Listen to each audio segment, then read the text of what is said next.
Ciao amici, I'm Chef Leo, and today I want to talk about the Neapolitan dough that I hand mixed for you yesterday. You can see that it's grown overnight in the refrigerator, and this is the whole point. We stuck it in the refrigerator to bulk ferment it. Now, I had a question about why there was no oil in this dough, and my answer back to everybody was because it's a Neapolitan pizza dough. Now, what does that mean? We say it's Neapolitan pizza dough because this dough came from like 300 years ago. It came from a time when people didn't have a lot of money. And when this dough was created, it was simply flour, water, salt, and yeast. That's it.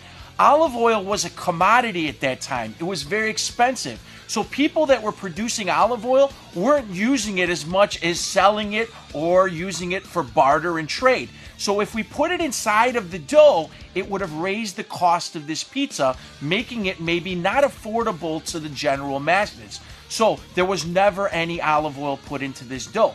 Now, another question was why there was no yeast or barely any yeast in this formula. You got to remember that in southern Italy, especially in the region of Campania, in the summertime it's very, very hot. We don't need a lot of yeast because Mother Nature is helping this rise. So by not putting a lot of yeast, this dough was under control in a time without refrigeration, and we would be able to handle it throughout the day much more successfully. I want you to try it. Tell me if it worked. I hope you learned something.